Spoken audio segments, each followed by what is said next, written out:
Hi friends, இப்போது second tips என்னென்னு பார்த்துலாங்களா? அதாவது பார்த்திங்கன்னா மாட்டை பொறுத்தளவுக்கு நோய் மேலாண்மை, அதாவது பார்த்திங்கன்னா டிசீஸ் மேனேஜ்மெண்ட் ரொம்ப முக்கியங்க. அதை எப்படி மெயின்டைன் பண்ணலான்னு பார்த்துலாங்களா? அதுக்கு முன்னாடி நம்மளோட வீடியோ மட்டும் பிடிச்சிருந்தால் ஒரு லைக் பண்ணி ஒரு ஃபாலோ மட்டும் கொடுத்துருங்க. அதுதான் நீங்கள் எங்களுக்கு பண்ணுற மிகப்பெரிய சப்போர்ட். ஃபாலோ பண்ணுவீங்கன்னு நம்புகிறோம். வாங்க இப்போ வீடியோக்குள்ளே போகலாம். புதுசாக பார்க்குற ஃப்ரெண்ட்ஸ் இதுக்கு முன்னாடி வீடியோ பார்த்துட்டு அதுக்கப்புறம் இந்த வீடியோக்குள்ளே வாங்க, அப்போ தான் உங்களுக்கு புரியும். வீடியோவில் எப்படி மாடு செலக்ட் பண்ணுங்கிற பார்த்தோம். அப்போது மாடு மட்டும் செலக்ட் பண்ணிட்டா ஜெயிச்சிடலாமா? அப்படி கிடையாதுங்க. மாட்டுக்கு அன்றாட ஒவ்வொரு நிகழ்வுகளும் நம்ம ஃபாலோ பண்ணிகிட்டே இருக்கணும்.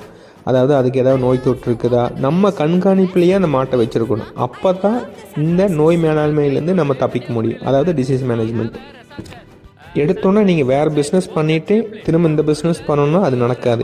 ஏன்னா உங்களோட கண் பார்வையில் இருந்தால் மட்டும்தான் இதையெல்லாம் நீங்கள் தடுக்க முடியும். வேறு ஒருத்தர் பார்த்துக்குவாங்க, அவனுக்கு நம்பி நம்ம போயிடலாம் அப்படின்னு விட்டிங்கன்னா டோட்டல் உங்கள் பண்ணையே கொலாப்ஸ் ஆயிரும்.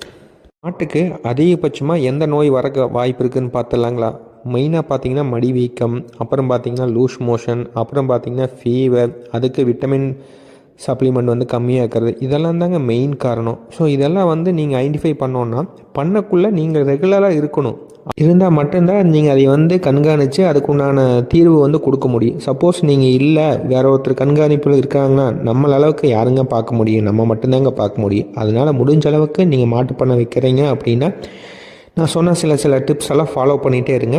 கண்டிப்பாக நீங்களும் ஒரு நாள் கண்டிப்பாக மாட்டு பண்ணையில் கோடீஸ்வரர் ஆகிறத யாருனாலையும் நிப்பாட்ட முடியாது. இது உண்மை.